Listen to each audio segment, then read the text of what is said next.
I go for refuge until I'm enlightened to the Buddha, the Dharma, the Sangha, by making wishes for practice, living and so forth, may I become Buddha and better laws in peace. Om Ye Dharma Hetu Prabhavam Hetum Desham Tathagato Yavatat Desham Chayo Nirodha Evam Vadi Mahashamanaye Swaha. Om Ye Dharma Hetu Prabhavam Hetum Desham Tathagato Yavatat Desham Chayo Nirodha Evam Vadi Mahashamanaye Swaha. Om Ye Dharma Hetu Prabhavam Hetum Desham Tathagato Yavatat Desham Chayo Nirodha Evam Vadi Mahashamanaye Swaha. Okay, let us turn to page 59.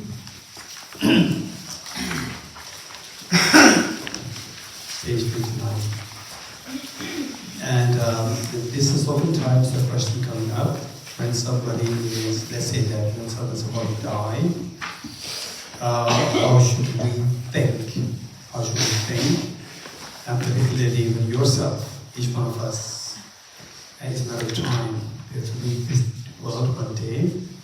When you leave this world, when you die, what should we be thinking? How should we think?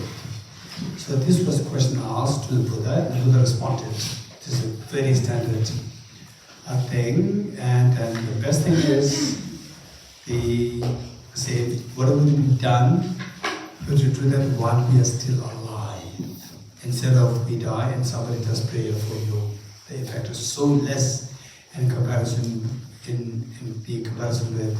what you think, what you do when you are still alive. So, like for example, say when somebody dies, then on behalf of that person who died, your relatives, they make offerings to the teachers, to the monasteries. Please do some prayer for this deceased person. So the same amount, if you offer while you're still alive, that is much more effective. Okay, so now the most effective thing to do, what we've done, let's read what the Buddha taught, how to think. So this is in relation to how the Bodhisattvas, particularly for the Bodhisattvas in the past, when they are dying, how should they think? And then all of us, we have to emulate, we have to follow this Bodhisattva path. So, okay, these are things that are to keep in mind. We never know when the death will come. So we should remember these things. And then these things are very advanced, very sophisticated thought processes. So we have to prepare ourselves from now. Okay. And they, of course, this is very comprehensive, extremely sophisticated, very subtle. And in simple terms, what should we do? His Holiness the Dalai Lama always teaches us that if you practice bodhicitta, if you practice wisdom of emptiness, guarantee your next life is going to be very wholesome. Is what His Holiness said. So, with this kind of guarantee, assurance that we get from His Holiness the Dalai Lama, as simple as that. So we can do that. So by these things, bodhicitta, wisdom of emptiness, that tomorrow you are dying, your death is just close by, and okay, now I have to meditate to bodhicitta. No, it not happen like this. These two things require so much of preparation from since from while you are still alive. You have to prepare for these things. Then at the time of death, there's no fear, there's no regret, there's no fear. We will make sure that next time you will take birth. Number one, in a favorable human birth. Then number two, in a family where there is so much encouragement in the study, reflection, meditation, and bodhicitta, wisdom of emptiness. And then environment also, where you see that everybody's doing this. And so for you to it was so easy for you to flow this direction. Okay, so let's read this, page 9. The Noble Mahayana Sutra, Wisdom of the Hour of Death. According to all Buddhas and Bodhisattvas, thus is that here at one time, while the best one was reciting the practice of the king of the god in the Akashita realm, he taught the Dhamma in the entire city. Bodhisattva Master Gompa and the only to the Blessed One asked, Blessed One, how should we think about the wonderful Bodhisattva of the God of God? The Blessed One replied, Akashita, and Bodhisattva is about to die, we should cultivate the wisdom of the hour of death. The wisdom of the hour of death is as follows. All phenomena are naturally pure, so one should cultivate a clear understanding that there are no entities. All phenomena are assumed within the mind of enlightenment, so one should cultivate a clear understanding of great compassion. All phenomena are naturally luminous, so one should cultivate a clear understanding of non-apprehension. All entities are impermanent, so one should cultivate a clear understanding of non-attachment to anything whatsoever. When one realizes mind, this is wisdom, so one should cultivate a clear understanding of not seeing the Buddha as square. The Buddha, Blessed One, then spoke the following verses. Since all is not and pure, one should cultivate a clear understanding that there are no entities. Since all phenomena is connected with the enlightened mind, one should cultivate a clear understanding of great compassion. Since all phenomena are naturally luminous, one should cultivate a clear understanding of non-apprehension. Since all entities are impermanent, one should cultivate a clear understanding of non-attachment. Since the mind is the source for the rising wisdom, do not look for the Buddha square. After the Blessed One has spoken, Buddhists, including the Bodhisattva, Ashigata, the Buddha, and full of praise for the Buddha's words. This concludes the Noble Mahayana Sutra, Wisdom of the Hour of Death. Okay, these are the points that we need to remember. If I to quickly share with you in the summary.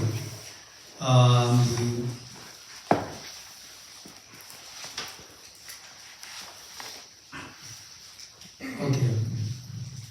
The Blessed One then spoke the following verse. All what the Buddha taught above, summarized in the verse form. Since all phenomena are naturally pure meaning objectively non-existent, naturally and pure, true existence. Naturally pure, one should cultivate the clear understanding that there are no entities. Objectively, there is no entity, nothing exists as objectively real. Since all phenomena are connected with the enlightened mind, one should cultivate the clear understanding of great compassion. Somehow we see that as if everything is a radiance of one's own mind. One's mind in the form of great compassion, enlightenment. This great compassion is going to become the enlightened. So we have to, whilst we are alive, we just learn how to expand our mind with great compassion. Since all phenomena are naturally luminous, one should cultivate a clear understanding of non-apprehension.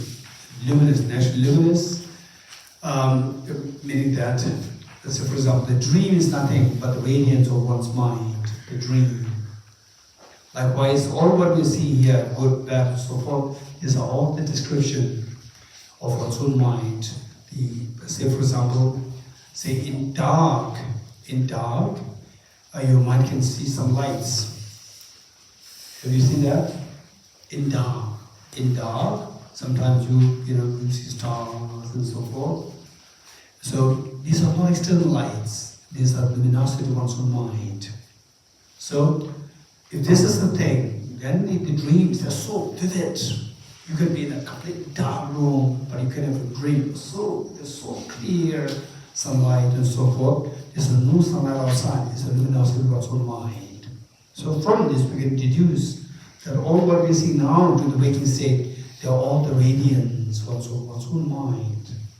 So for example, some people they have the color blindness. they don't see the color. Whereas we see the color. So these colors, we see these colors, they are nothing but radiance from one's own mind. So that all the luminous, they are so pure. In other words, the example that I gave you last time, say the statue of the Buddha, statue of the demon, if both are made of diamonds, and diamond expert will not throw away the statue of the demon. It's so precious. So likewise, everything is the nature of the luminosity of one's own mind, their own mind. So therefore, what you will cultivate a clear understanding of non-apprehension, meaning that this is good, this is bad. Just see everything is pervaded by luminosity of one's own mind. Since all entities are impermanent, one should cultivate a clear understanding of non-attachment. And of course, towards exclusiveness and death, it is advised that you let go of anything that you have. Say, for example, like, say, let go of your possessions, your house, your cars, your possessions, whatever. So you just let go of all this. It's advised that once you come to know that, okay, now it is my time to leave. So it's advised that whatever you have, just give away. Give away. For example, offerings to bodhisattvas, offerings to the temples, or offerings to the charity, all the schools, so wherever this benefit, you just give away these things. This is advice, no attachment. Attachment is the one, make your mind, the negative karma to activate, to take birth in the unfavorable states. So, since all entities are impermanent, one should cultivate a clear understanding of non-attachment. And these we have to know from before, way ahead of time, and the process is that we should be ready to do that. This is so important. Since the mind is the cause, in fact, from this I'm very impressed. One of my former the house mothers,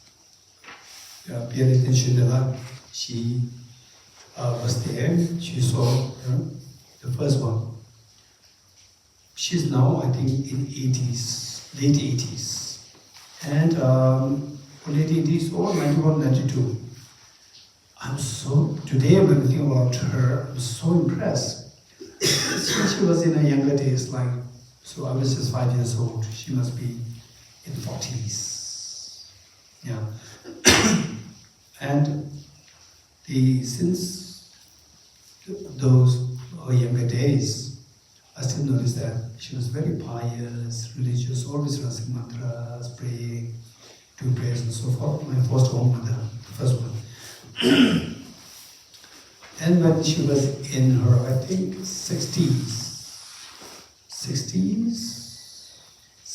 or late 60s, almost hitting 70s, she was giving away everything, all money that he has, offered to his holiness, to the temples, to the monasteries, just giving away everything, preparing for her death. So in a way, this is a great, they say, letting go. Otherwise, for some of us, for some people, hitting 90s, still they cannot let go of anything. Trust me, this is very dangerous. It's not at all, it doesn't do any good for us. So, just see how to let go of things. Let go of things. In fact, if you all want to ask me, what do you want to let go of? If you ask me, since my childhood, I have so much of love, craving for books. Since my childhood. I was age 5, 6. And of course my father was so poor. And we were just in school, in a charity school. And nothing really for, today, the children, they have all these fun games, nothing. And then somehow I got a book. English book. Maybe I have to remember this one, it's like this thick, is that? And the book, I don't know how to read. I did not know how to read. This English book, what I could still remember is there are some sketches of rats. Rats. And it's so close to me, it is like the gem for me. I don't know how to read the book. What is written there? I have no clue. I was just age 6 or 7. And then, so this is my treasure. Where to keep this treasure? Anybody can steal it. Right? This is the worry that I have. This little boy has. So what do you do? And the safest place that I can think of is my father's place. So I drove from school to my father's place during the monthly 1-2 day holiday. Go there and kept it there. And I don't know whether I informed this to my dad that this is my book. Then after several months, when I was again visiting my father, I was busy looking for the book, and the book disappeared. Maybe it has become a fuel for my father's food. Fuel into food. Right, it disappeared. Okay, from this, today, I've got a feeling that looking at how this little boy was so passionate about this book, not knowing how to read. And this tendency was carried till about like 2 years ago. For the last almost 50 years, this tendency was carried. I was so full of books. And from this I could imagine, I could guess that maybe past life I may be a librarian. Who collects all the books and who did not read any book. Don't read any book. Just craving, hey, don't touch this book. So you have to keep it back. Right? Anybody carries a book, hey, what do you read? Okay. So letting go. This is so important. Okay. Then it says, since the mind is the cause of the arising of wisdom, do not look for the Buddha elsewhere. So the Buddhahood is the seed of perfection. Buddha nature is within us. Buddha nature is within us in the form of your mind. Your mind, it is like a very dirty water. Like a dirty water. But how dirty water is, the true nature of the water is so clean. Okay, those beginners, how do you know of the Yamuna River in Delhi? Raise your hands. The yellow ones. Okay. How many don't know? How many of you have never seen the Yamuna River? Raise your hands. Okay. If you don't know, I'll tell you what it is. It's extremely clean water. Right? People laughing, which means it's not true. Look at it, it's very dirty. Okay. However dirty the water is, if you subject this water to purification processes, such as reverse osmosis, and what? Ultrafiltration. If you subject the water to these things, like reverse osmosis, very clean water comes out. My question to you, this clean water came from where? From Mount Kailash or from Yamuna River? Yamuna River. From the Yamuna River. But in the Yamuna River, nowhere there's a clean water, it's dirty water. So what will you say? Which means, however dirty the water is, Yamuna River is, the true nature of the water is very clean. Remove the dirt and the purity, the purity manifests. You getting it? So this potential of the pure water inside this dirty water, likewise in a mind, there's such a purity there. Although it's so the short temper, there's anger there, attachment, jealousy, craving, all these things are there. And if you just open, if there's a possibility to open the body and see the mind, then we see all these horrible mental states of anger, agitation, and so forth. But if these anger, agitation, all these dirty things are removed, then the mind is luminous, it's so pure. It says, since the mind is the cause for the arising of wisdom, do not look for the Buddha elsewhere. So that when the mental dirt is removed, the purity manifests. That is the Buddhahood. This is, you don't get it from elsewhere, it is right there within you. So, this mind, so your mind is the source of the wisdom to see the reality, and this will make you to discover this Buddhahood. the great Acharya Nanda Bodhi, the student of Arjuna, said that the Buddhahood is not bestowed upon you by anyone, nor the cause of the Buddhahood is held by anybody else for you. It is only through you discovering the nature of the Buddhahood within you that you become enlightened.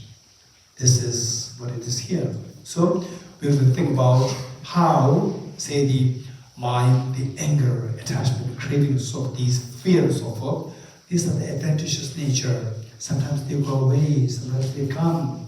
It's not that they are always in, like the stain, like the inherent stain to the cloth or to the utensils. Sometimes they go, sometimes they come. And when you experience a little bit of emptiness, then you see that with emptiness, all these mental defilements dissolve. When the emptiness experience fades away, again the mental defilements, they come back. They are not really intrinsic nature. So from this you can see that you can remove them. And particularly with the experience of emptiness, we see that afflictions can be removed. With the bodhicitta, this anger, ego, they can be removed. So with this experience, you see what the Buddha taught here. Since the mind is a cause for the arising of wisdom, do not look for the Buddha elsewhere. It is there within you. Okay. Now this morning, we are talking about the 12 recitations of the teachings of the Wonderful Truths, and then we talk about the 3 sets, 12 recitations, split into 3 sets. What's the first set? Anyone? Anyone? First set? Related to? Identification. Second set? Related to? The practices. Third set? Related to? Results of the practice that one engages in, related to the Four Noble Truths. Good. And can somebody tell us what the Buddha taught pertaining to the third set? How did the Buddha teach the third set? Anyone? Raise hand. Raise hand. Anyone? Yes. Although this is the truth of the suffering, it is to be identified. Although this is the truth of the suffering, Okay, anyone else?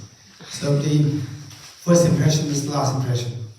So how the Srivani is reading, with the first 2 lines I could see that she will not get through. Okay, raise hands, raise hands, raise hands. Okay, Nicola. Although the fruit of suffering is to be identified, there is nothing to be identified. Wonderful. Roshni? The second one. Although the truth of cause of suffering is to be abandoned, there's nothing to be abandoned. Good. Angela? Even the truth of cessation need to be actualized, there is nothing to be actualized. Very good. And the Yvonne? Evelyn, truth of the path leading to cessation of suffering is to be meditated upon. Nothing is to be meditated upon. Very good. Okay, good. So what we said is that the third set it has to be understood on 2 levels. Conventional level and the ultimate level. At conventional level, how that is to be understood, how that is to be interpreted, we already did it. You remember that? We did it or not did it? We did not do that. We did it. Now the second part, on the ultimate level, how is this to be understood? Although the truth of suffering is to be, Shivani, although the truth of suffering is to be identified, there's nothing to be identified. Meaning that on the ultimate level, say, although the truth of suffering is to be identified on the conventional level, but on ultimate level, there's nothing to be identified. You getting it? Because when the truth of suffering, when you subject the truth of suffering to ultimate analysis, what do you find? Hey, let me say this again. When you subject the truth of suffering to the ultimate analysis, what will you find? Ornella? The emptiness of objective existence, objective possibility. Perfect, very good. So substitute nothing, right? Not nothing, something is found. So, what's in my hand? We say nothing, absence of hope is there. You're getting it? So likewise, when the truth of suffering is subjected to ultimate analysis, what do you find? You find the emptiness of objective existence of the truth of suffering. You getting it? Could you say it one more time? Emptiness of suffering. When you subject Yeah. the truth of suffering to ultimate analysis, what do you find? What do you find is the emptiness of objective existence of the truth of suffering. Existence of the truth of suffering. Very good. So the now let's say emptiness. Okay, say when the truth of suffering is subject to ultimate analysis, truth suffering, ultimate analysis, with respect to the truth suffering appears to the ultimate analysis or not. Okay, let's repeat it. It's not meeting after lunch, right? At least you've got 1.5 hours gap. Okay, let's say it may be easier for you to think about a flower. This flower, if this flower is subject to the ultimate analysis, say you have the ultimate analysis, you are not looking at this flower through ultimate analysis. The flower appears to your ultimate analysis or not? No. Huh? Yes? Yes.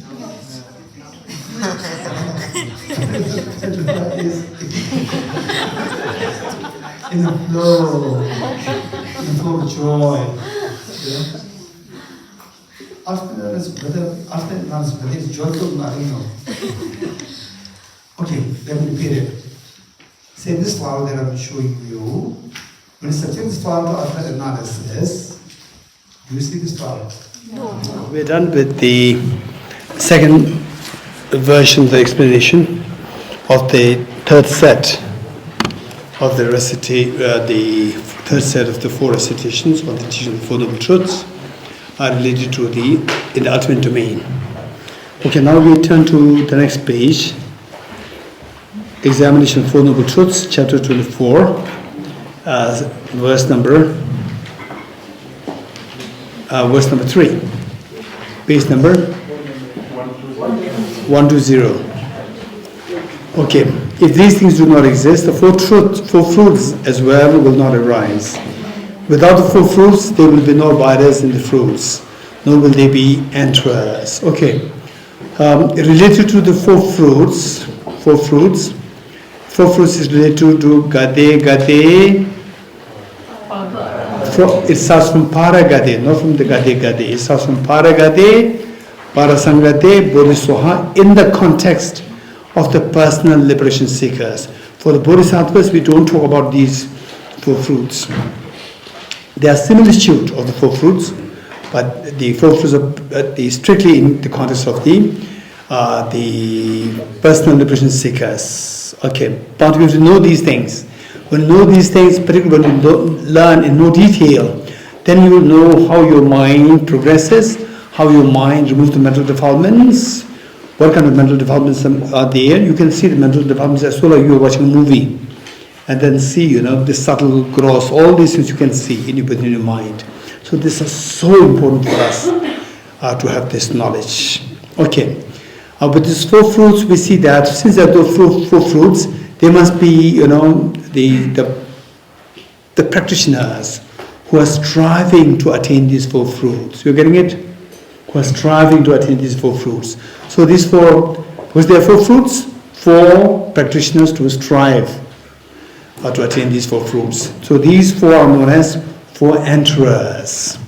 4 enterers who are trying to enter into the fruits. Then there must be some who already attained the fruits. You're getting it? They are known as the abiders. 4 enterers and 4 abiders. So these 8 are known as the 8 Sangha members. And Sangha members is not just 8. They are, the classification wise it is 8 in one context, And there are like 20 Sangha members. There are so many ways of classification. One way of which has been classified into 28 Sangha members. Okay. So reading the text, it says, if these things do not exist, if these things, meaning Four Noble Truths, do not exist, and then the identification, abandonment, actualization, meditation, if these things do not exist related to Four Noble Truths, then the Four Fruits as well will not arise.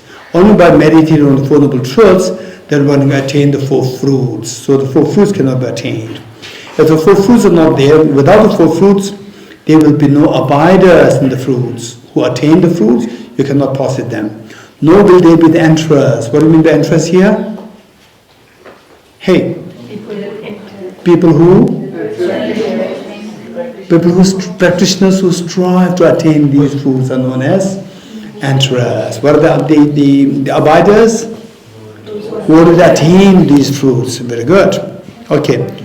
Number 4. If the 8 persons, these 8 Sangha members, if these 8 Sanghas do not exist, the Sangha will be non-existent. Then the Sangha will become non-existent.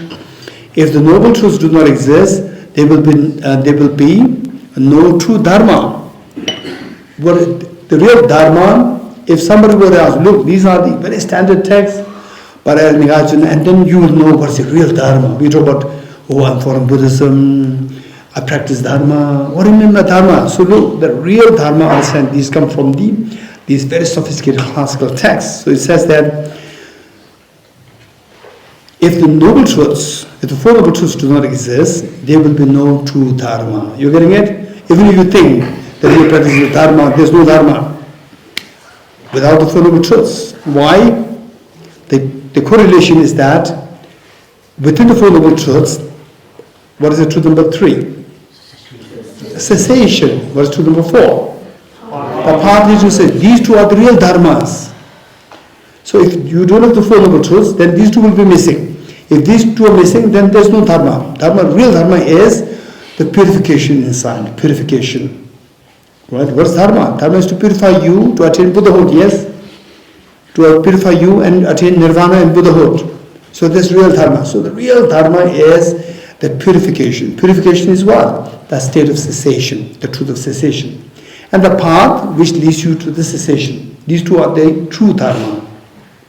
So therefore in future, if somebody were to ask you, what is the real dharma? You can say that the truth of cessation and truth of path leads to cessation. So we don't have dharma, we don't have the actual dharma, we have the similitude of the dharma. For example, like, say we stay away from, say, 10 non-virtuous actions. 10 non-virtuous actions, so that makes us be freed or be purified of 10 non-virtuous actions. And so any step that you take, that is the dharma.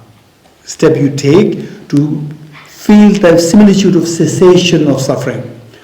Suffering is a result of the negative karmas, afflictions, inappropriate attention, self-grasping ignorance. So when you stay away from the negative karmas, then you get some degree of cessation of suffering. You're getting it? So that is a true dharma. And what means to attain that? There is a path leading to the cessation. So your study, your reflection, your practice to stay from 10 non-virtuous actions, these are all the paths leading to the state of cessation. So these are the true dharmas. If the Noble Truths do not exist, there will be no true dharma. Number 5, if there is no true dharma and sangha, how can there be Buddha? So if the dharma is not there, if the sangha is not there, the most refined version of the sangha is the Buddha. Most refined version of the sangha, highest level of sangha is the Buddha. And this Buddha is attained only through dharma practice. So if there is no dharma, there is sangha, who can attain Buddhahood? So you cannot talk about Buddha. If there is no the dharma, sangha and Buddha, then you are rejecting the triple gem. And you are supposed to be Buddhist. So this says the opposite. This is whose view? Whose view is that? Vaibhashika and Sautrantika, they are arguing, they are fighting against the Nagarjuna, saying that then you are supposed to be Buddhist. So you are supposed to be Buddhist and you are rejecting triple gem. You're rejecting Four Noble Truths. You are rejecting the Sangha members. You are rejecting the Dharma. You are rejecting the Buddha. Okay. Number 5. If there is no true Dharma and Sangha, how can they be a Buddha? If one conceives the idea of emptiness, the three jewels are contradicted, then you are contradicting the three jewels. Okay. Then number 6. Hence, it contradicts everything. If you say that everything exists, everything is empty of objective existence, you are saying that nothing exists. If you say nothing exists, you contradict everything. 6. Hence, it contradicts everything. The tenability of fruits. Tenability of fruits meaning you do good, you do virtues, and the fruit, happiness as fruits will come. You do bad things, misery as fruit will come. So this cause and effect efficacy will be disrupted. You have to reject this. Hence it contradicts everything, the tenability of the fruits, that the cause and the respective fruits, you can't hold it as the legible. Dharma and non-dharma. What is dharma? Dharma means, okay, good things, good deeds that you do. Non-dharma, killing, stealing, sexual misconduct, and so forth. All these bad things, non-dharma. So with non-dharma, miseries are there. So this set of emotions are non-dharma. These are emotions, they are dharma. So why? So this concept of dharma and non-dharma will become totally chaotic if you don't accept things to exist objectively. And the conventional norms of the world. You also have to reject conventional norms. Conventional norms meaning, for example, if you drive in India, if you drive what? On the right, you will be put a penalty, right? So, why penalty? Because you run wrong. How do you say wrong, right? Because it doesn't exist intrinsically, it doesn't exist objectively, it doesn't exist, right? Why should you put in penalty? Because it doesn't exist. So, you reject all the conventionalities of the world. Okay, up to this point is the position of the advocates of objective existence, like Vaibhashika and Sautrantika. Very good. Now, stanza 7 and down is Aranyarjuna's refutation. Thus far, till stanza 1 through to stanza 6, Aranyarjuna has been patiently listening to Vaibhashika and Sautrantika. Now, Aranyarjuna asked them, "Are you done?" They said, "Yes, we are done." "You are happy now?" "Yes." "Now let me speak." Okay, now Aranyarjuna is speaking. We say that this understanding of yours meaning, who is that you? Vaibhashika and Sautrantika. So your understanding of emptiness, number 1. The purpose of emptiness, number 2. And the meaning of emptiness, number 3. All these 3 are incorrect. Right? It is incorrect. Thus you perceive contradictions in us. It's not that I have contradiction, it's because you do not understand emptiness well, you think that I am the one who has a problem. It's your problem, it's not my problem. Right? Because you don't know these 3 things. What are 3 things? The understanding of yours emptiness is incorrect. The purpose, you don't know the purpose of the wisdom of emptiness. You don't know the meaning of emptiness. What are 3 things? Understanding of emptiness. The purpose of the wisdom of emptiness. And the meaning of emptiness. You don't know these 3 things. You don't know these 3 things, and then you still argue means it is your problem. It's not my problem. Okay, how? The first, understanding yours of emptiness. How you understand emptiness. Emptiness, how we should understand emptiness exactly is what Aranyarjuna identified that in chapter 18, verse number 9. Check it. Chapter 18, verse number 9. Chapter 18, verse number 9. 116. Not dependent upon another.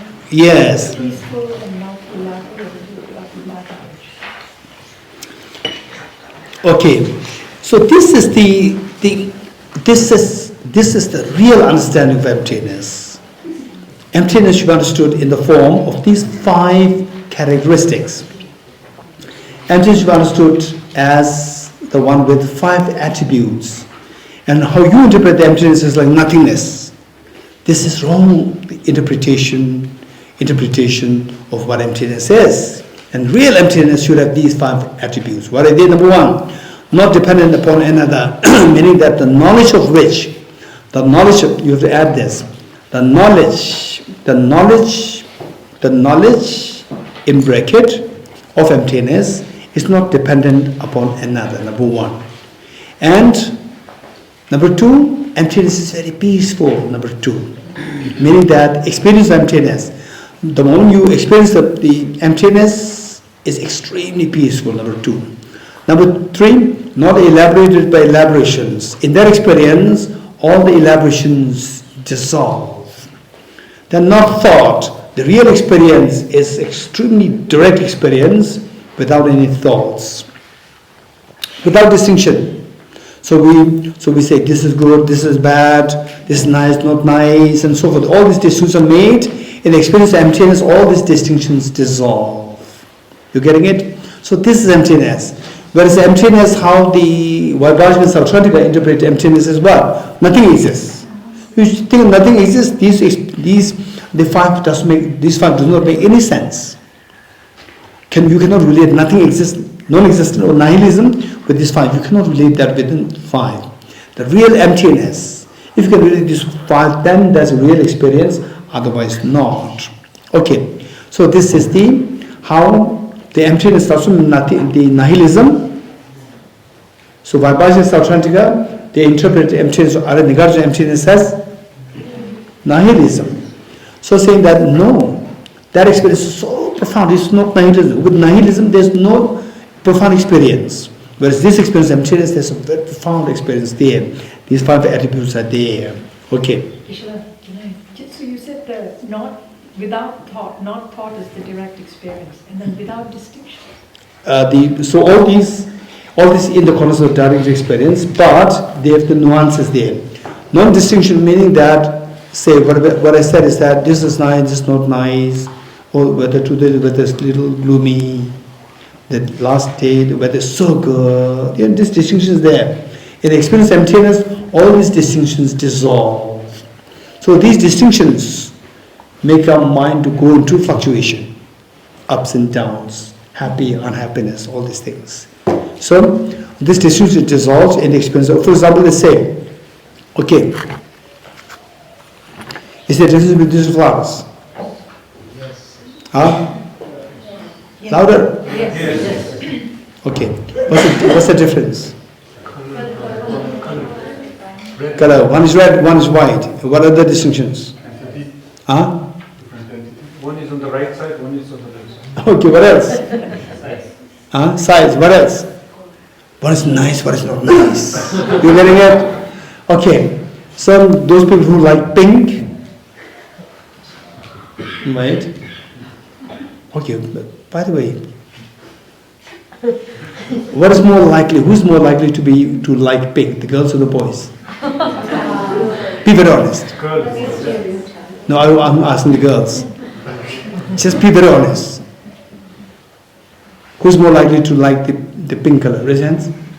Girls or the boys? Be very honest. It may not be you. Secretly the boys.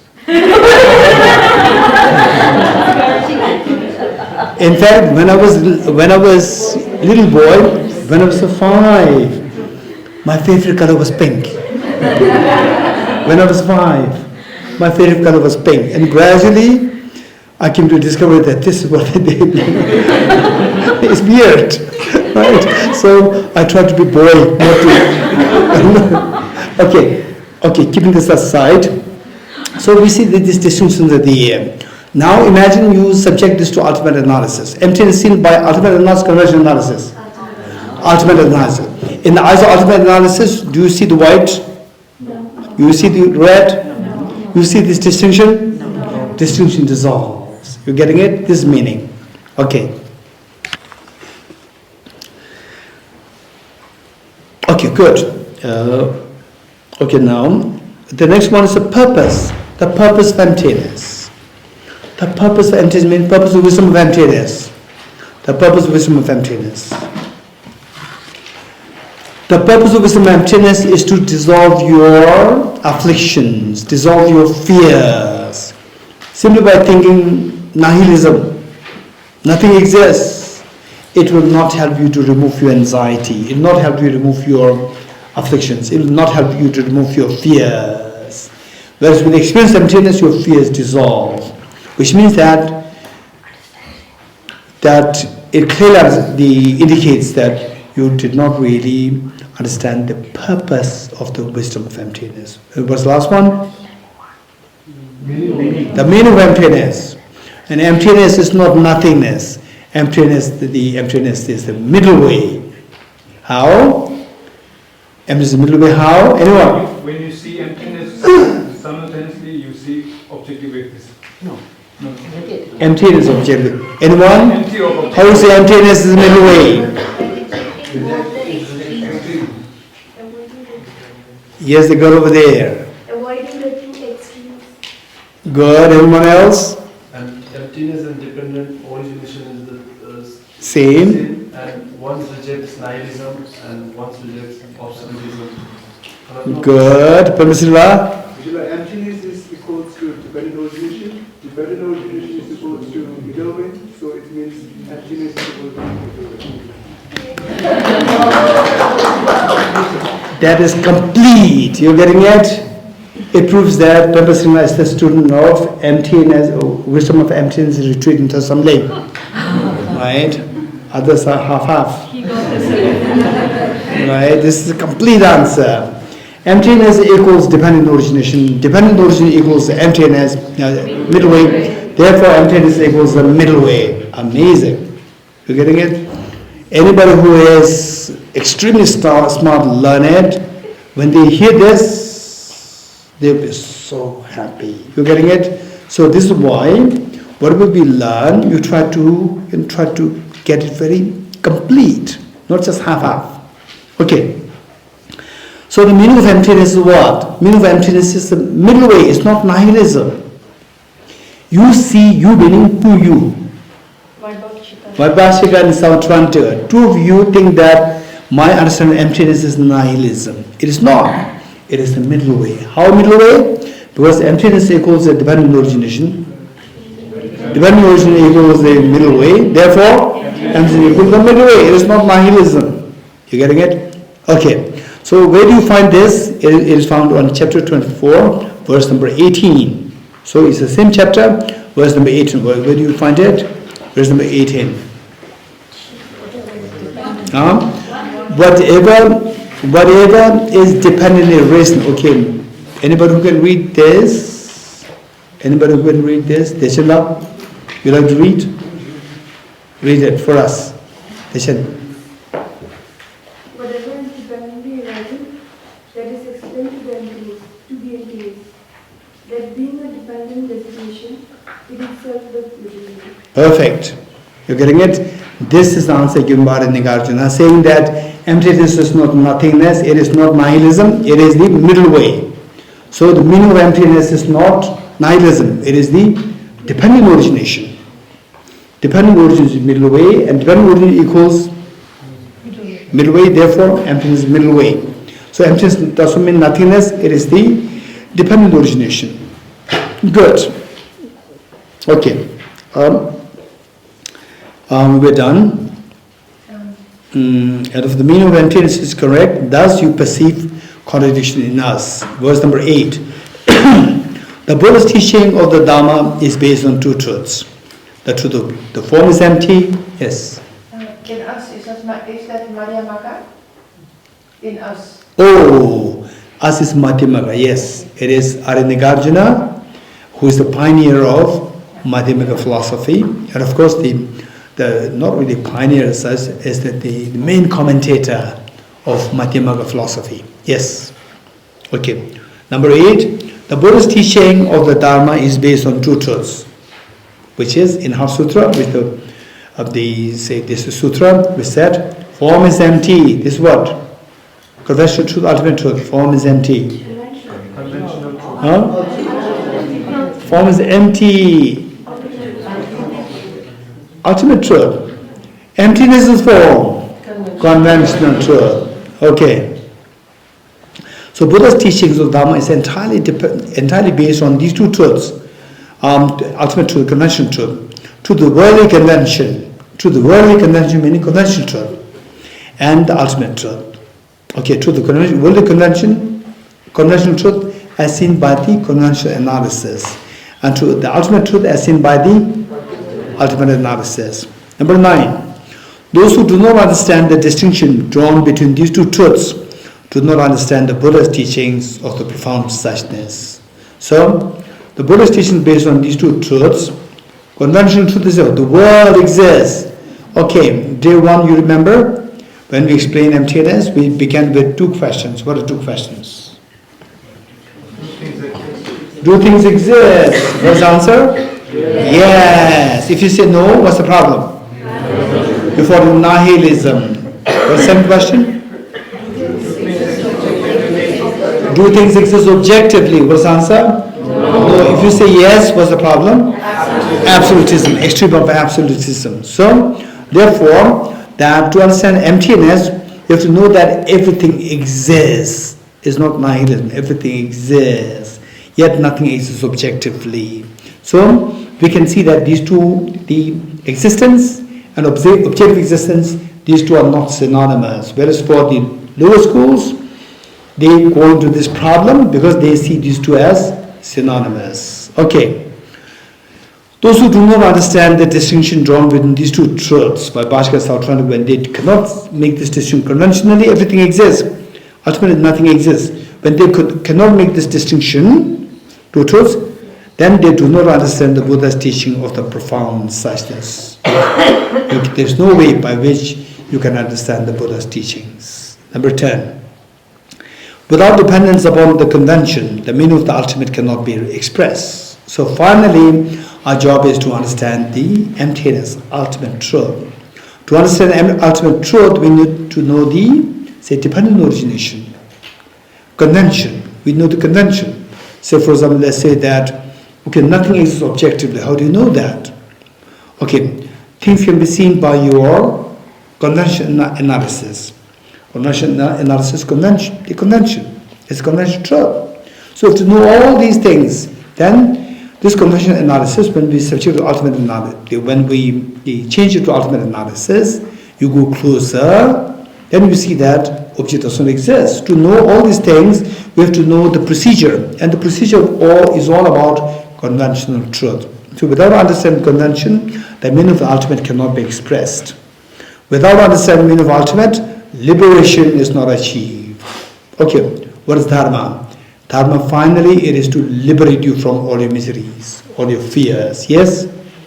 So, if you don't understand the emptiness, ultimate reality, you cannot be liberated. It is very clearly indicated. So from this we should become very confident that when you meet with any person where emptiness is not at all studied, practiced, they think of Dharma as something else, then something is incomplete.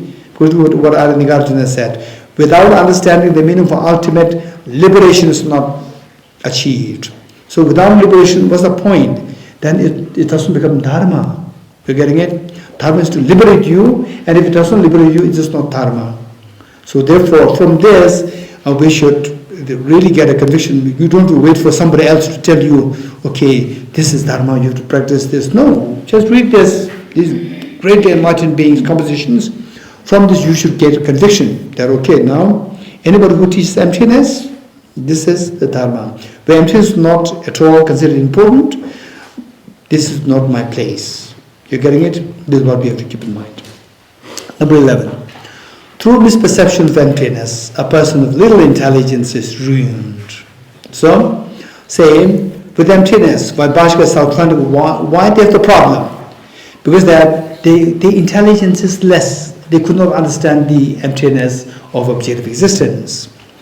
Through misperception of emptiness, a person of little intelligence is ruined because they fall into nihilism or they fall into absolutism. Like a snake incorrectly seized or like a spell incorrectly cast. The snake, for example, snake charmers. Snake charmers, they capture the snake very easily. And we also think that we can capture a snake very easily. You capture it, and the snake will bite you, right? So therefore, in the pretext of going to emptiness, you can fall into problems if you don't understand emptiness properly. Okay, and like a spell incorrectly cast, spell meaning magical spell. It is said that if you're not really good in magical, the performing magical spell, and usually what is magical spell? Black magic. What is that? To harm somebody else. If you're not really good at it, if you're just partially cooked food, right, half-cooked food, then you try to cast the spell there, it can bounce back on you and you can be destroyed. Okay, so if you try to learn emptiness, and if you interpret emptiness as nothingness, then it can harm you rather than be of any help. 12. For the reason that he knows, he, referring to Buddha, for the reason that the Buddha knows this teaching on emptiness to be difficult to fathom to the depths but the less intelligent, the Buddha's mind turned away from giving teachings. So you remember that Buddha, after becoming enlightened, he remained silent for how many days? 49 days he remained silent, he didn't give teachings. And finally, when Indra and Brahma, the kings of the god and goddesses, when they descended to make request to the Buddha, please don't remain silent, turn the wheel of Dharma. So what did the Buddha say? Profound, peaceful, elaboration, free and clear light, and non-compensate. Such a nectar-like Dharma is what I've discovered. Finding no one who can fathom his teaching, in silence I will return to the woods. Meaning that there's nobody who can understand emptiness around this place. So better, instead of wasting my time, I'd rather go into the woods, in the forest, to do my personal practice. This is what the Buddha said. Then Indra and Brahma, they made more requests to the Buddha, made prostrations, more requests to the Buddha. Finally, Buddha headed towards Varanasi, Sarnath, and then turned the wheel of Dharma, started to give teachings. The first teaching was given, then second teaching in Rajgir, third teaching in the Vaishali. Okay. So why the Buddha remained silent is because 12. For the reason that he, the Buddha, knows this teaching on emptiness to be difficult to fathom, which cannot be possibly understood by Vaibhashika and Sautrantika, to the depths by the less intelligent, the Buddha's mind turn away from giving teachings. 13. But for us, some of you may think that, oh, I'm not intelligent, so this is exactly what I said, we can understand it, so it's not for me. Don't think like this. I say, the first step is that, okay, I will be as normal as possible. Meaning that whoever you are, remain who you are. Don't say, oh, now I study emptiness, it's empty of objectives, it's nothing. You just behave normally as normal. So meanwhile, study more, reflect more. And even to meet with these teachings is so auspicious. Say, you meet these teachings from the point of view of Aranyagārjuna, not from the point of view of Vaibhashika and Sautrantika, not from the point of view of some other traditions. Some other traditions, they will tell you emptiness, Aranyagārjuna said like this, he is idealistic, he is nihilist. And then you get such a bad imprint. Whereas here, we are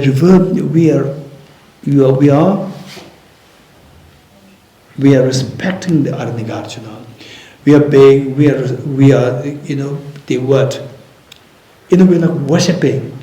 We see the Aranyagārjuna as the Buddha. And then what he said is seen as the legacy, as a panacea to heal our problems. So with this, our outlook on emptiness is going to be very different. It will be so much of reverence.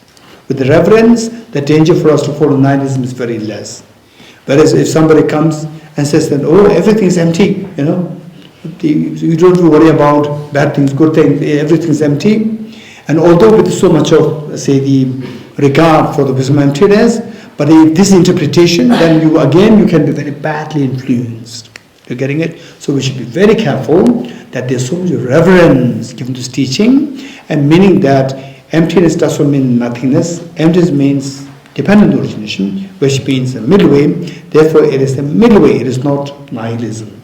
you think of the 3 points, you're getting it? Then even though you may feel that you're not so intelligent, but even the intelligence also dependently originated. By learning, by taking part in these studies, your intelligence is constantly being activated. You're getting it? And particularly, not just listen to teachings very passively, you take part in this. Take part in the group discussions and so forth. Just take part in this, and then it's not necessary you have to speak every day, every time. But when somebody asks questions or somebody responds to the question, you also try to respond mentally and see if they tell it or not tell it. In the process, your intelligence is being activated, and then you become intelligent. And if you don't believe in this, just continue with the studies. And then, of course, we have the brochures there. For Nalanda course, still we have a very short window of enrollment. And you study these, then later on, after about 1 year, 2 years, when you meet with the new students of the Nalanda course, when you listen to them, you see that you know much more than what they know, right? What they know, then you realize that even the intelligence can be activated, can be improved. Are you good? 13. These refutations are not relevant to the advocates of emptiness. Okay, now all the refutation that Vaibhashika Sautrantika projected on Aranagarjuna, this is not legitimate refutations. These are not relevant to the advocates of emptiness. Your denigration of emptiness do not hold true for me. For me meaning Madhyamaka, Aranagarjuna and the followers. Okay, this is a great summary. 14. For him or for her, to whom emptiness is tenable, everything becomes tenable. Meaning, somebody who understands emptiness so well, then everything, cause, effect, everything is so easily, you can see the smooth flow of cause and effect relationship, the tenability of cause and effect and so forth. For him or her, to whom emptiness is tenable meaning it makes sense, everything makes sense. For him or her, to whom emptiness doesn't make sense, nothing makes sense. 15. Okay, now Aranagarjuna is giving the example, saying that when you force upon us all of your errors, then actually it is your error, your failure to understand emptiness, your failure to see the purpose of emptiness, your failure to see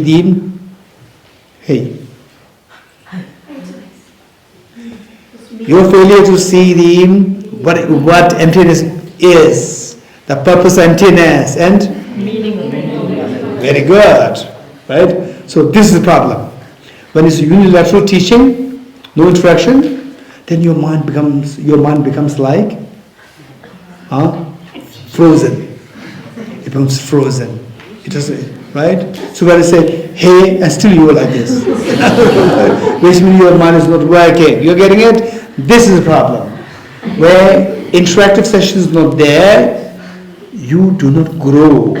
You do not benefit. This is the problem. You see that? You're getting it?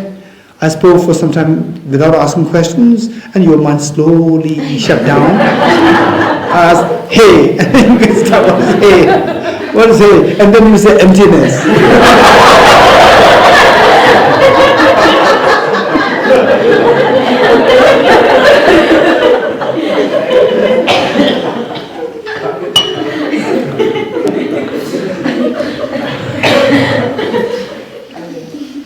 Okay, so all these three problems which Vaibhashika Sautrantika they have, it is their problem, but they foist or they blame these to be my problem, Aranagarjuna's problem. Of the number 15, when you foist upon us, when you foist or what is it? Anything? Project, or in other words, Put on to somebody else. Put on. When you put on these errors that you have on me. 15. When you force upon us all of your errors, you are like a man who has mounted his horse and has forgotten that very horse. Right? you're actually riding the horse, and you're saying that you have stolen my horse. Actually, you are riding the horse. Yeah. 16. If you perceive the existence of all things, okay, now look, Nagarjuna is telling them how you made a mistake and you are the problem. How you fail to understand emptiness. Now Nagarjuna is explaining one by one. Okay. 16. If you perceive the existence of all things in terms of their self-nature, objective existence, they all mean the same. Self-nature, objective existence, inherent existence, intrinsic existence, they all mean the same. If you perceive the existence of all things in terms of their self-nature, if you see everything as objectively real, objectively existent, the existence of things you will have to view as absent of causes and conditions. If things are objectively real, they should be independently real. If they are independently real, they should not be dependent. If they are not dependent, they should not depend on the causes and conditions. So cause and effect will become irrelevant to you. If the cause and effect is irrelevant, then what's the problem?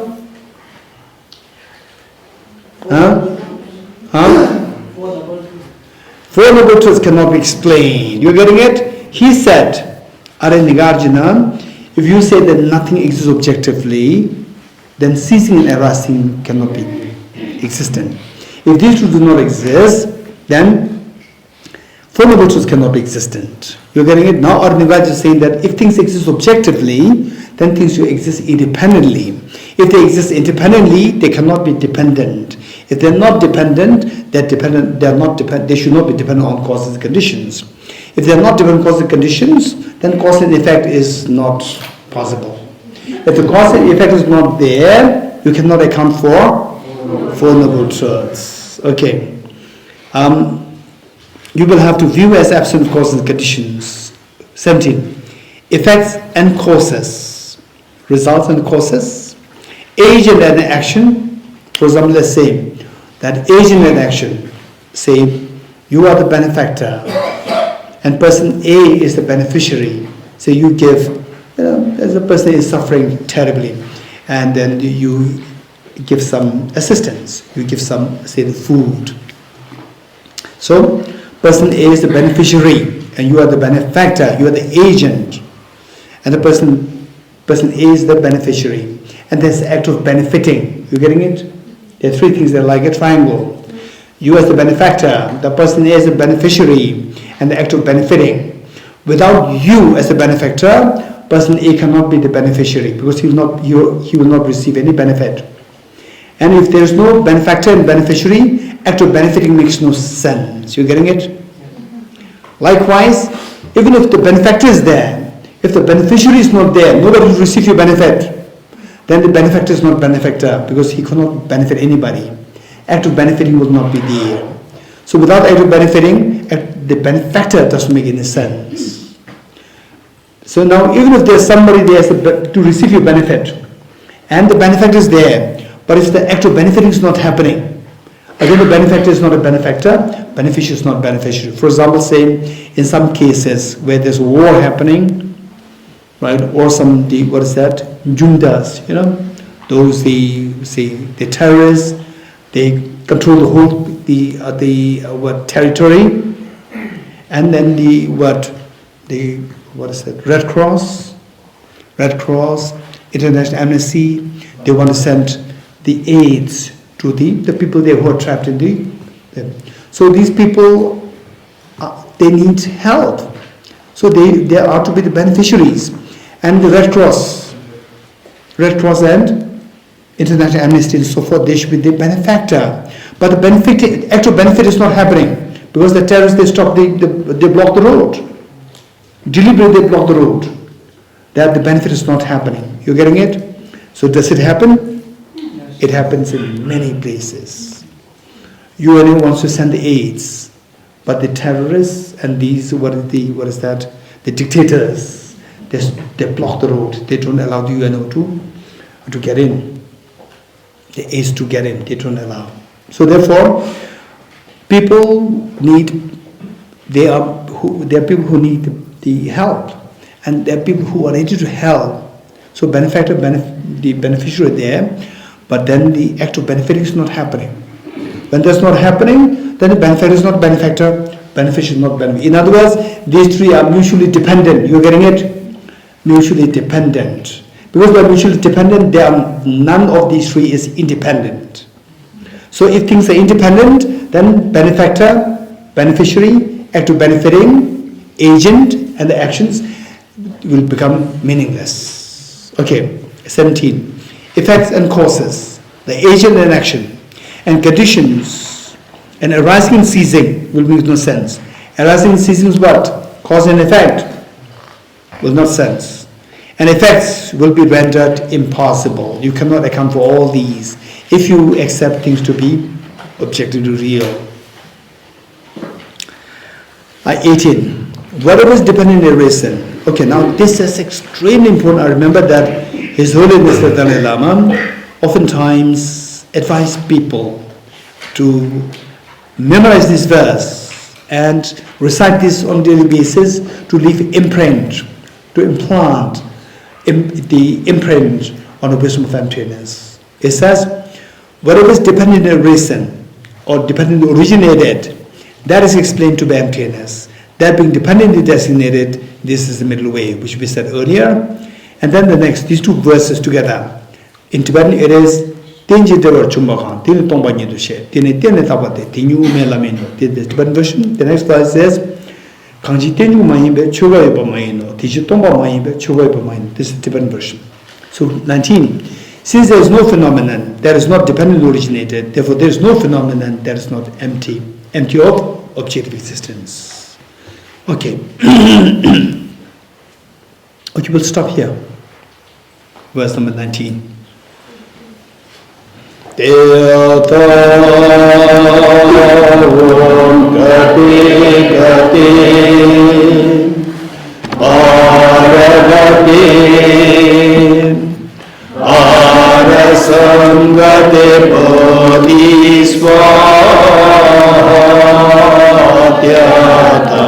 Om Gati Gati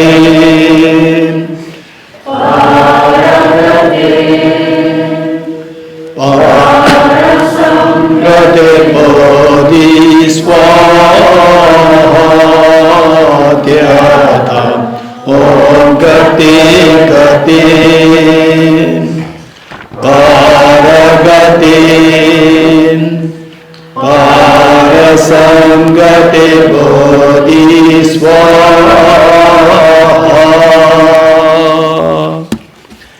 Okay, if there's one or two questions, feel free to bring this up. Bring your questions, ask me if you have questions, one or two. Or questions from the group discussion. From the group discussion. Ordinarily, this is your group discussion question? Group discussion question. Is it? Yes. Sheila, my question is related with the essential of understanding, essential to understand the emptiness, related to the third essential, the essential of understanding the emptiness through intrinsically negating the object being different from its parts. Yes. So when I was thinking about the emptiness in the third essential, so when I'm thinking about when the atom was removed from the flower, but sometimes I feel like there is a kind of mental imaginary of flower, something appear. Though that is purely subjective, it doesn't exist from objective, but there is some kind of notion like mental imaginary, which we technically call the general image. Okay, let me try to paraphrase what the Pemberton is saying, and if I got you wrong, just stop me. Okay, what Pemberton is saying is that the third essential. What's the third essential?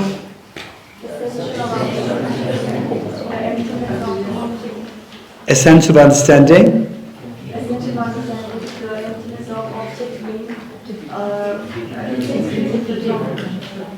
Wonderful. essence of understanding the emptiness of the objects being intrinsically different from its parts. Very good. Okay, so here what Bamsal is saying is that let's say that, okay, the flower, there's a flower, you subject flower to ultimate analysis, and then you end up seeing the atoms. Okay, atoms are not intrinsically the flower, these are not intrinsically flower, meaning that objectively these atoms are not identified as flower. Good. Second essential done. Third essential, although the atoms are not there, flower is something different. Remove the atoms, although from the object there's no flower there, but some image of the flower comes to my mind. Although there's not objective, subjective, still there's some image coming. So that is that is the one which, it makes me feel difficult to understand the third essential. Is what I'm saying? Okay, this is a good question. So this is an indication that Vipassana is thinking. When you think, these different ideas can come, and these must be resolved. You're getting it? Don't just live in intellectual is very important. Intellectual, then try to think. Actually meditate on this, reflect on this. Then the different, say the unease, or say your mind may not flow so fluidly. You may get stuck there. So these must be resolved. Okay. So just imagine that mental image of the flower comes. It comes to where? It comes to your mind, yes? The mind to which the mental image of the flower comes is that conventional analysis, ultimate analysis.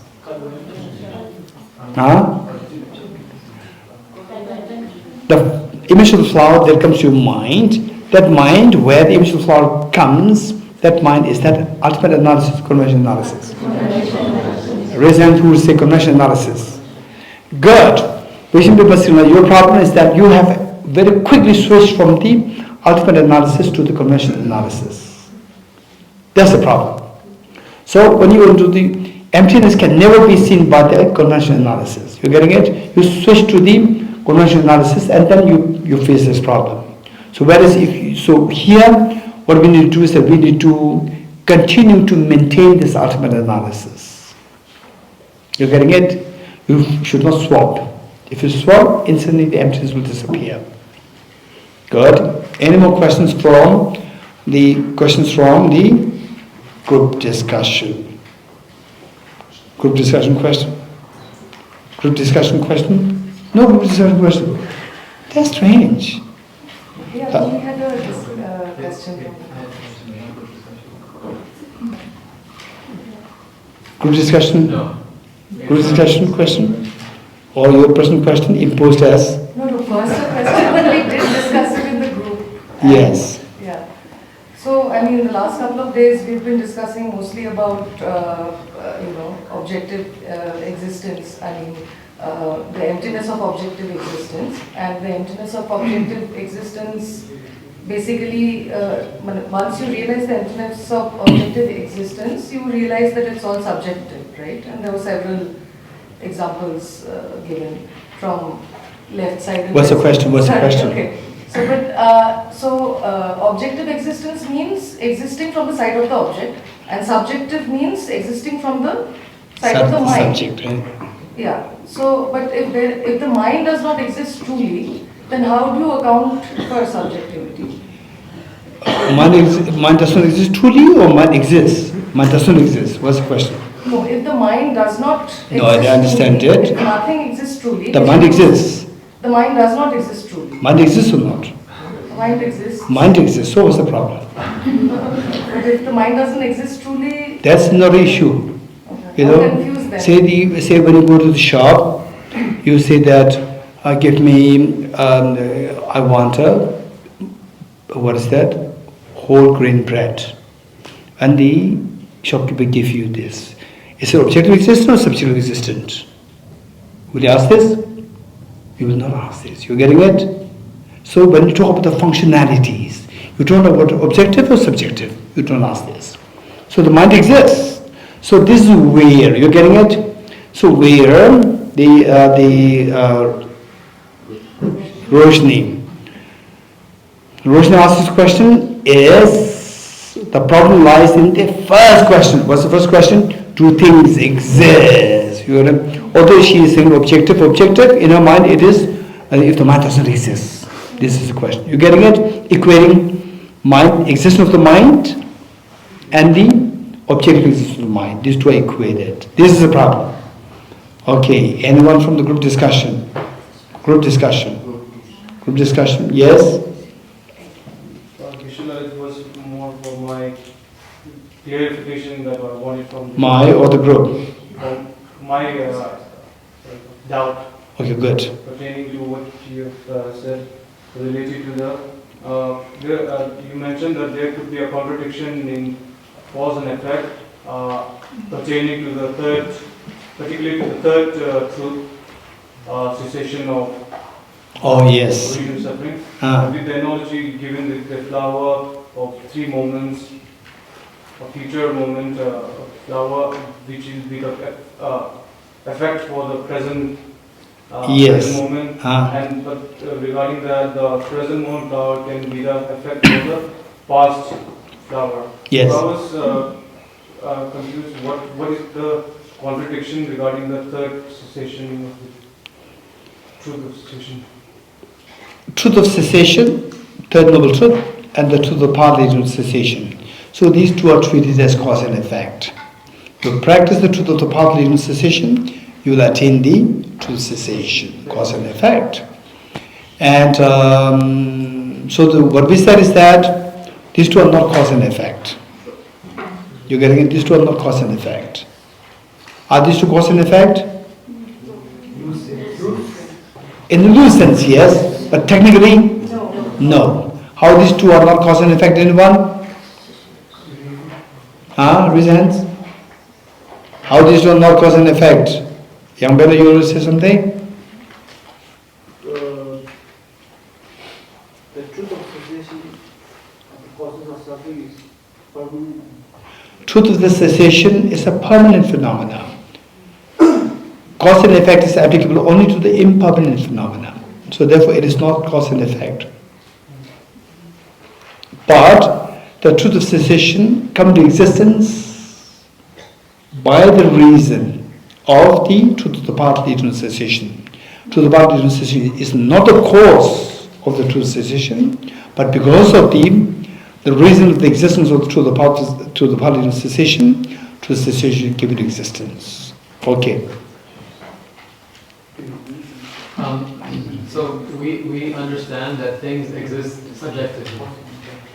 If, say, there's no subject, then does something exist? Okay, this is a good question. In fact, do you remember this question that I asked you? Say what is this? Group A says water. Group B, through the says no water. Who's correct? You said both are correct. So I said that what is water is dependent on how you see your subject. What you see that no water is also because of ultimate analysis. Water because of conventional analysis. If you remove the two minds and ask what is there, this is my question, still the answer is not given. And somebody say, and you said something is there, right? Yeah. During that time. Yeah. You said something is there. What is that something? Is that something chocolate or not? Not chocolate. So, non-chocolate. Non-chocolate is conventional to the ultimate truth. Conventional truth, non-chocolate. So non-chocolate should be seen by conventional analysis. You remove the conventional analysis, even non-chocolate does not make any sense. So what is this now? Okay. So this is, for time being, don't go too much into this part. It can give you a lot of mental disturbance. So the best thing is study more systematically, go slow, you're getting it? And later on, if I say something, it can easily make the people go into nihilism. You're getting it? And gradually, you get, as you go closer to this real understanding, then the experience of awe, the feeling of awe will be felt. Yes? Yes, I just want to confirm that From the 12 recitation of the Four Noble Truths, the third one related to the result. Third one or third set? Third set, like result pertaining to the Four Noble Truths. So there, while explaining about the conventional understanding, so we see the 5 parts. That we got very clear that part of accumulation, preparation, part of seeing, and part of meditation is the conventional. Part of no more learning is ultimate. No. So all 5 in the context of the conventional domain. When you explain this in the conventional domain, forget about the ultimate. In the conventional domain, saying although the truth of suffering is to be identified at the time of the first 4 parts, when you reach the part of normal learning, there's nothing to be identified because you've identified everything. This is not from the ultimate point of view, it's from the conventional point of view. You're getting it? Okay. Do you have to learn ABCD now? Hey, do you have to learn ABCD now? Now no more learning of ABCD. You getting it? Because why? I've learned ABCD already. So there's nothing to be left, nothing to learn as ABCD now. So this conventional truth, the ultimate truth. Hey, now at the moment you don't have to learn ABCD. You're getting it? So now you are no more learning stage of the ABCD. So this is ultimate truth, the conventional truth. Yes, in the conventional level. Same. So when we say ultimate understanding, so not to be existing objectively, that's it. So the next part is, so that part is all about in the domain of conventional, in the conventional sense. Now in the ultimate sense, nothing exists. Ningela, the last question. So this is from discussion. Yes. So subjectivity as opposed to substantiality. Yes. We have to have an object. Yes. So there was like discussion what about authority. For an example, a principal gives an order and they follow it. Yes. So there is no substance and yet the people follow it. That's amazing. This is from group. Okay, well, the Ningela is not ready to take the credit. It's the group. Okay, so the principal gives the order, and the students and the staff, they follow. So there's authority there. And there's no substance in the order given, there's no substance there. And yet, it is followed. So, what's the question? Substantially as opposed to imputation, right? It may be imputed then. It may not be substance. So is it for like subjectivity as to opposed to substantiality? Yes, but here this is in other words, things should be either substantial or imputation, or subjective, as opposed to the substantial. So one of these 2 things. For example, say, somebody's here, you should either male or non-male. If you are male, then you are not non-male, right? So likewise, so whereas if you are not male, then you are not male, right? So the point is that the substantial and subjective. So things should be either one of these 2 things. One of these 2 things. So the authority that we are talking about, it may be subjective, not the substantial.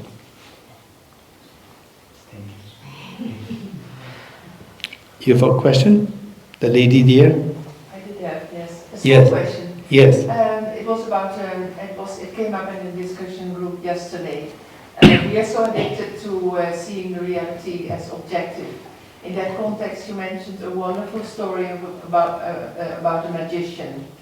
And I really love the story, and I would like to tell it further to other people as an example. And where can we find it? The story? Yeah, can we find it somewhere? The story, in fact, it was shared. This was shared to me by my teacher, Venerable Gelamrim Rinpoche. And of course, when I was very young, I must be in my 20s. He shared the story. And he was extremely inspiring. Whatever questions, although I was far, far away from the time to study emptiness, when I asked him questions emptiness, he would not be reluctant.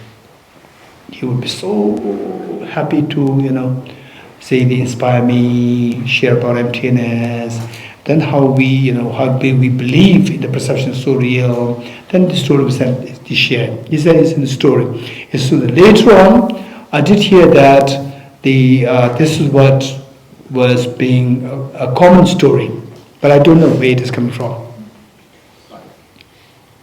Yes?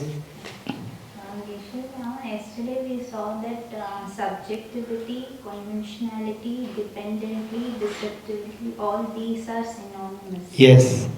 But I don't know why I feel that when you see things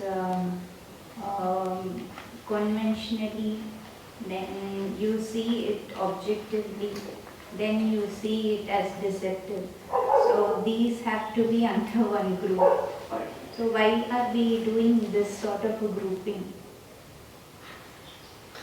When we see things conventional, we see things objective. No. That is Conventional, when we see things... we are able to see the flower. Yes. And then we see the flower objectively. Yes. So that is deceptive. Yes.